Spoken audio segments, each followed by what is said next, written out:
अहिंसा तीर्थ प्रणेता, अहिंसा तीर्थ प्रणेता, जय जय हो भारत गौरव राष्ट्र संत प्रमुख सागर। स्वर्णिम स्वर्ण जयंती का अवसर ये महान है, मिलकर हम मनाएंगे गुरुवर देश की शान है प्रमुख सागर। जय हो गुरुवर प्रमुख सागर, जय हो गुरुवर।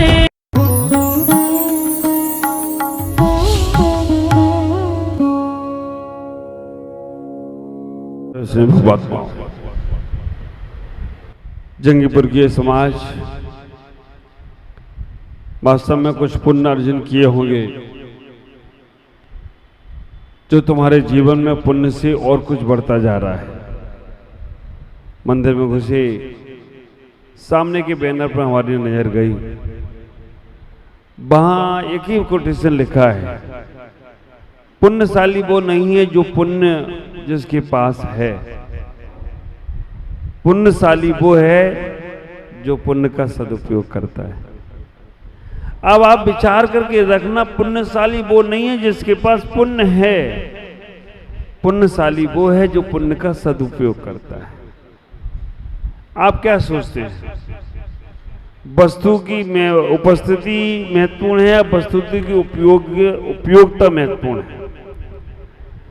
आपके पास बहुत सुंदर सुंदर कपड़े तिजोरी में रखे हैं, बहुत सुंदर सुंदर गाड़ियां हैं गैरेज में खड़ी हैं, बहुत सुंदर सुंदर मकान हैं, कोई रहने वाला नहीं है, बहुत सुंदर से सामान है, लेकिन उपयोग नहीं कर रही हो तो उसका क्या महत्व है? बस नाम इतना हो सकता है कि हाँ मेरे घर में सामान है। आप विचार करके रखना, आपके पास पुण्य के भंडार भरे पड़े हैं अंदर समाज अपने मन में, लेकिन उनका उपयोग नहीं करोगे तब तक वो सब जंग लग गई। क्या नहीं मिला तुम्हें पुण्य से? ये जो शरीर स्वस्थ मिल रहा है ये तुम्हारे पुण्य से मिला है। अगर तुम्हें परिवार अच्छा मिल रहा है तुम्हारे पुण्य से मिल रहा है। अगर तुम्हें पुण्य है तुम्हारे पास तो तुम्हें जैन धर्म मिला है। अब इसका उपयोग करने की व्यवस्था बनाओ, ख्याल करो। पुण्य से अगर उपयोग करने की व्यवस्था बन गई, हमारे यहाँ माता पिताजी बैठे हैं भगवान की, जो किशनगंज के पंचकल्याणक में पिताश्री बने थे, कलकत्ता से आए हैं, यहाँ बैठे हैं मिर्जापुर के कोई सज्जन के साथ। आप विचार करके रखना, इनने अपने जीवन के उस पुण्य को संजोया और पुण्य का उपयोग किया, तो कलकत्ता से चलकर यहाँ आकर उन्होंने पुण्य का समय अपना सार्थक कर दिया। और मैं समझता हूं कि अगर तुम्हारे जीवन में तुम्हारे पास पुण्य है तो ही तुम व्रतों का पालन कर सकते हो, तुम्हारे पास पुण्य है तो ही तुम संयम का पालन कर सकते हो, तुम्हारे पास पुण्य है तभी तुम मंदिर भगवान के दर्शन को आ सकते हो, तुम्हारे पास पुण्य है तो तुम जीवन में संतों की सभा में बैठ सकते हो। ख्याल करो, पुण्य आत्मा जीव बैठ सकता है या पापी भी बैठ सकता है? यहां हमारे पास जितने लोग बैठे हैं पुण्य वाले हैं या पाप वाले हैं? पुण्य वाले हैं। तो आपने अपने जीवन में पुण्य का सदुपयोग किया, तो इसलिए आपके जीवन में सब कुछ पुण्य से बढ़ता जा रहा है। और अगर आपने अपने जीवन में ऐसे ही पुण्य बढ़ाने का कार्य करना शुरू कर दिया, जो सोचोगे वो होगा। पुण्य बढ़ाने के 4 कारण हमारे आचार्यों ने बताए। हमें कैसे पुण्य बढ़ाना है, हमें कैसे पुण्य के फैक्ट्री को लगाना है, हमें कैसे पुण्य का व्यापार करना है। कपड़े का व्यापार, धन दौलत का व्यापार, संसार के सारे व्यापार किए, लेकिन 4 कारणों से तुम पुण्य के व्यापार को बढ़ा सकते हो। भगवती आराधना में शिवकोटि महाराज हमारे कहा करते हैं, पुण्य का व्यापार बढ़ाना है तो पहला पुण्य का व्यापार बढ़ता है जिनेंद्र के दर्शन से। दर्शनम देव देवस्य दर्शनम पापनाशनम दर्शनम स्वर्ग सोपानाम दर्शनम मोक्ष।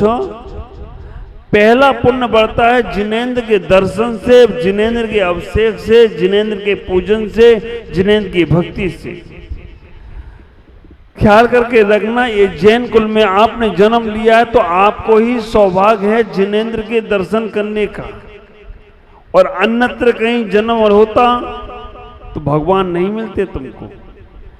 तो हमें पुण्य के 4 कारणों में से पहला कारण है कि हमें जिनेंद्र के दर्शन के बाद ही अपने जीवन की शुरुआत करना है, दिन की शुरुआत करना है।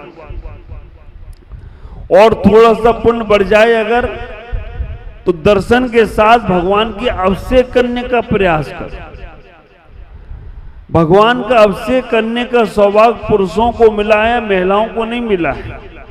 हाँ, अगर ये महिलाएं कर्नाटक में जन्म ले लेती तो इनको भी मिल जाता, महाराष्ट्र में जन्म लेती तो मिल जाता, लेकिन यहां जन्म लिया तो तुम्हें नहीं मिलेगा। लेकिन आपको मिला है पुण्य का सौभाग्य, और अगर आपने अपने उस पुण्य को सदुपयोग नहीं किया तो भगवान कहेंगे इसको पुण्य देने से फायदा क्या है पुरुष बनाने से, क्योंकि अभिषेक करता ही नहीं है। तो अगले जन्म में क्या बना देगा? महिलाएं बना देगा। तुम भी बैठो इनके साथ। आप विचार करके रखना, पुण्य से तुम्हें पुरुष पर्याय मिली है जिससे तुम भगवान का अभिषेक कर सकते हो, भगवान के दर्शन पूजन कर सकते हो। ये सौभाग्य तुम्हें यही मिला है। और पुण्य बढ़ जाए तो थोड़ा सा और कुछ कर सकते हो। पहला कारण है भगवान का दर्शन। दूसरा पुण्य बढ़ाने का साधन है, नगर में साधु आए तो उन्हें आहार देना। आप विचार करके रखना, नगर में अगर साधु आए सारे काम छोड़ देना। कहा करते हैं कि लाखों लोगों को भोजन कराना एक तरफ और एक साधु को आहार करा देना एक तरफ। दूसरा पुण्य बढ़ाने का साधन। और आचार्य ने तो इतना अच्छा तरीका बता दिया, साधु नहीं है तो भी तुम पुण्य बढ़ा सकते हो। 4 प्रकार के श्रावकों की क्वालिटी बताई। पहला श्रावक उत्कृष्ट, जो आहार देता है फिर आहार लेता है। दूसरा श्रावक मध्यम, जो किसी कारण से आहार दे नहीं पाता है लेकिन आहार देखता है, कैसे मुनिराज आहार ले रहे हैं, कैसे करपात्र में आहार ग्रहण कर रहे हैं, कैसे आचार्य आहार ले रहे हैं, कैसे माताजी आहार ले रही हैं। 24 घंटे में एक बार भोजन करते हैं। इतनी गर्मी पड़ रही है, 10 बार आप पानी पीते होंगे और साधु एक बार, और 10 बार पानी पीने के बाद भी आपके चेहरे देखो तो ऐसे जैसे मियाँ जी रोते क्यों, उनकी सूरत ही होगी।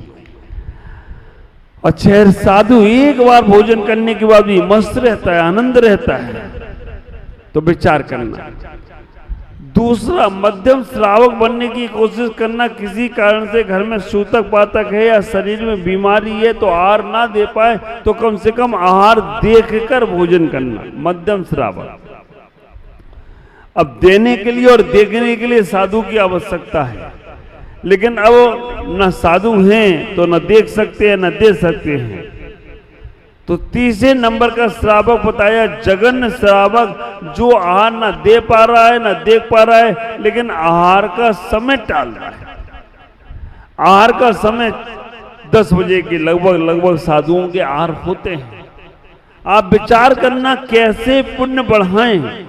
10 बजे के लगभग साधुओं के आहार होते हैं, उसी वक्त 10 बज गए, हम अपने भोजन की थाली लेकर बैठे हैं और हमने इतना मन में चिंतन कर लिया, हे भगवान जितने भी साधुओं का आहार हुआ हो निरंतराय हो गया तो अब मैं भोजन ग्रहण करता हूं। भरत चक्रवर्ती जैसा पुण्य तुम्हें मिलेगा। ख्याल करके रखना, भरत चक्रवर्ती ने कोई पूजा पाठों से ज्यादा पुण्य अर्जन नहीं किया। उसने तो 72 जिनालय बनाए तो पुण्य अर्जन किया, लेकिन रोज साधु की पड़घान विधि करता था। 10 बजे के बाद मन में चिंतन करता था कि सब साधुओं के आहार निरंतराय हो गए हों तो अब मैं भोजन करता हूं। ये जगन्य श्रावक है। आप ख्याल करो, हम बनने का प्रयास करें उत्कृष्ट। अगर नगर में साधु आ जाएं या हम किसी नगर में जाएं तो अपने जोड़ी धोती दुपट्टा का एक अपने कपड़ों के साथ एक धोती दुपट्टा जरूर लेकर जाइएगा। वहां पर पता नहीं कब साधु मिल जाएं तो हम उन्हें हाल सोले के कपड़े पहनकर दर्शन कर लें, पूजन कर लें, अभिषेक कर लें, आहार भी दे सकते हैं। जगन श्रावक समय टालता है, कम से कम समय टाल 9-10 बजे तक।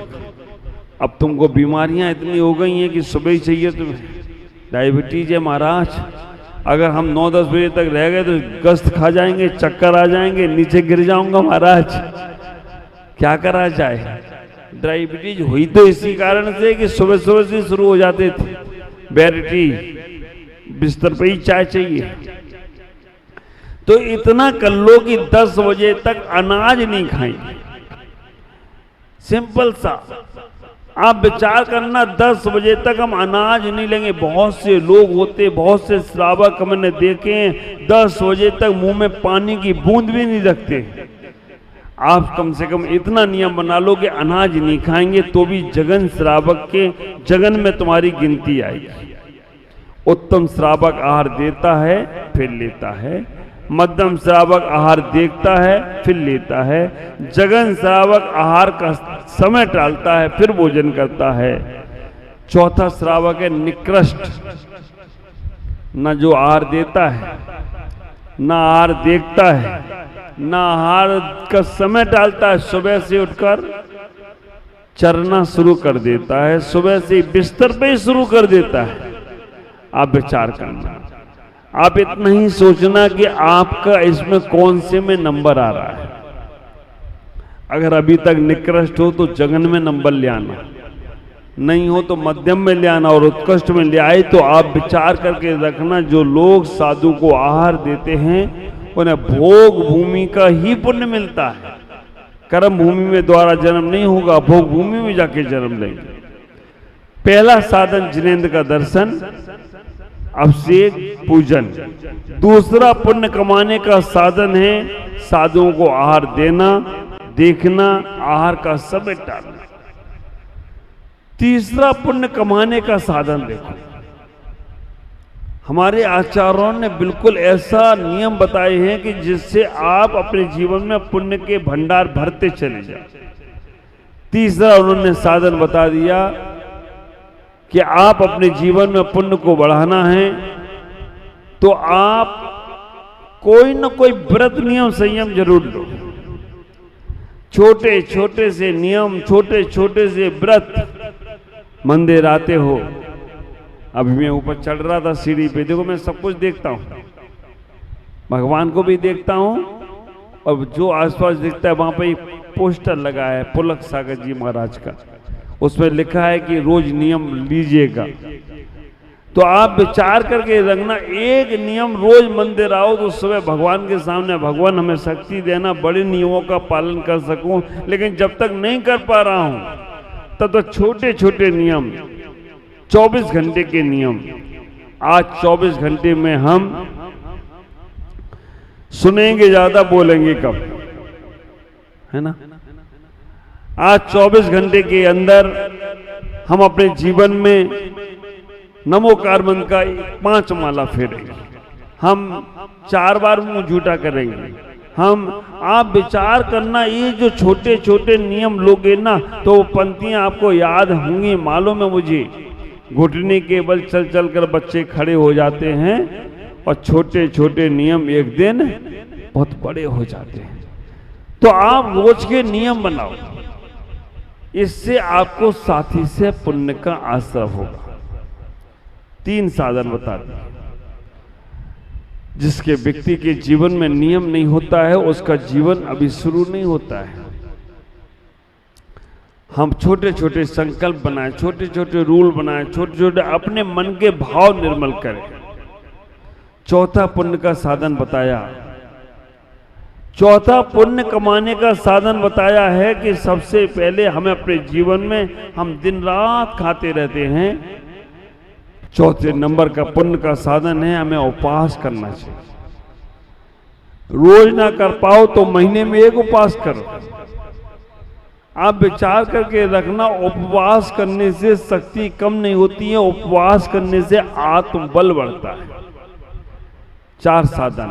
पहला साधन क्या है? भगवान के दर्शन अवशेष। दूसरा साधन क्या है? साधु को आहार देना। तीसरा साधन क्या है? व्रत नियमों का पालन करना। चौथा साधन क्या है? उपवास करना। अब कितने इनके तुम्हारे नियम हैं? कितने लोग यहां पर हैं जो रोज देव दर्शन करते हैं अपने शहर में रहें तो? कितने लोग यहां पर जो है पुरुष वर्ग में अभिषेक करते हैं? बहुत सुंदर, एक में पास हो गए। कितने लोग हैं जो अपने शहर में साधु आए तो आहार देकर भोजन करेंगे? ऐसा नियम कितने लोगों का है? 1 2 3 4। पुरुषों में नहीं है, महिलाओं में है 4। बहुत सुंदर, चलो 4 पास हो गए, 5 हो गए। कितने हैं जिनके जीवन में कोई ना कोई नियम है? कुछ ना कुछ नियम है। इतने लोगों में कोई भी नियम है। बहुत सुंदर। बाकी के लोगों के पास जीवन में नियम नहीं है। बहुत अच्छे, नीचे करो। कितने लोग हैं जो ऐसा मन में विचार करते हैं कि महीने में एक उपवास करना है हमें? विचार करते हैं? उपवास तो करना पड़ेगा, विचार तो करो पहले। उपवास करते महीने में एक उपवास। बहुत सुंदर। अब विचार करके रखना, ये जीवन में आपके जो भावना है, ये भावना ही आपके जीवन के पुण्य को बढ़ाने में कारण बनेगी। और आप ख्याल करके रखना, पुण्य फला अरिहंता, पुण्य के फल से अरिहंत का पद प्राप्त होता है। जैसे जैसे हमारे पुण्य बढ़ते जाते हैं वैसे वैसे हमारे जीवन की उपलब्धियां हमें प्राप्त होती हैं। हमारे जीवन के पुण्य बढ़ते जाएंगे, हमें अपने जीवन की उपलब्धियां सहज प्राप्त होगी। बिना पुण्य के तुम्हें कुछ भी नहीं मिल सकता। अब आप विचार करना, चोर को चोरी करने के लिए दुकान का शटर खुला मिलना, ये उसके पुण्य का उदय है या पाप का उदय है? हाँ, पुण्य का उदय है। चोर को चोरी करने के लिए तिजोरी खुली मिलना, ये पुण्य की वजह से ही उसे ऐसा मिल रहा है। भले वो पुण्य उसे बाद में पाप करा है।